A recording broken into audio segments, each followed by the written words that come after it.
अभी कुछ दिनों पहले मैंने एक रील बनाई थी जिसका टाइटल था कि अब मैं नहीं आऊँगा, अब आएगा मेरा कर्मा। तो मेरी उस रील को देखकर एक लड़की आती है मेरे पास, जिससे कॉल पे बात होती है और वो मेरे को बोलती है कि कर्मा तो आता ही नहीं है और जो बुरा करता है उसके साथ तो अच्छा ही होता है। तब मैंने उससे बात करी, मैंने पूछा तो उसने मेरे को बताया कि उसका 5 साल का रिलेशन था और 5 साल के रिलेशन में बहुत सारे वादे हुए थे और एक दूसरे को भरोसे रखा गया था कि शादी करेंगे। और उस लड़की ने अपनी रिलेशन के बारे में अपने घर वालों को भी बता रखा था, घर वाले भी एग्री थे, लेकिन लड़के ने उसको 4-5 महीने पहले धोखा दे दिया, उसको ब्रेकअप कर लिया, उसको छोड़ दिया, जिसकी वजह से लड़की बहुत ज़्यादा डिप्रेस थी। और उसने मुझे बताया भी था उसको 2 बीमारियां भी हो गई थी डिप्रेशन की वजह से, जिसका इलाज भी चल रहा है, एंजाइटी वगैरह की टेबलेट्स लेती है वो। तो उसने मेरे को बोला कि जिस लड़के ने मुझे धोखा दिया, जिस लड़के ने मेरे को छोड़ा, उसके कल ही गवर्नमेंट जॉब लग गई, तो उसने तो मेरे साथ बुरा किया, उसके साथ अच्छा कैसे हो गया? और उसके गवर्नमेंट जॉब लगी, मुझे बड़ा बुरा लग रहा है, तो कर्मा तो आया ही नहीं हिसाब लेने।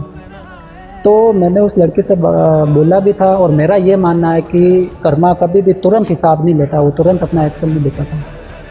जो भी इंसान अगर आपके साथ धोखा करता है या कोई भी आपको चीट करता है ना, तो कर्मा सबसे पहले उसको भर भर कर खुशियाँ देता है। उसके घर में बहुत सारी खुशियाँ आएगी, अभी तो उसकी शादी होएगी, मनपसंद इंसान मिलेगा उसको, बड़ा खुश होगा वो। तो कर्मा की आदत है वो सबसे पहले धोखेबाज इंसान को भर भर के खुशियाँ देता है।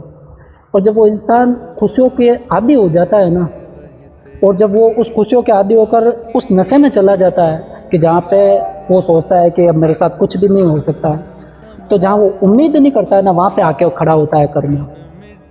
और जब कर्मा आता है ना, तब इंसान पूरा टूट जाता है। सबसे पहले उसकी मेंटल हेल्थ ही ख़राब होती है, उसका मानसिक संतुलन बिगड़ जाता है। तो आप ये मत सोचो कि कर्मा आएगा नहीं। मेरा मानना ये है कि कुछ आए ना आए, लेकिन कर्मा ज़रूर लौट के आता है। तो जैसे आज आपने सुना है कि उसकी ज्वाइनिंग हुई है, एक दिन शायद आपको ये भी सुनने को मिले कि आज वो अपनी नौकरी से सस्पेंड हो गया। तो प्लीज़ वेट एंड वॉच। कर्मा कभी छोड़ता नहीं है, हिसाब ज़रूर लेता, और वो भी सूद समेत।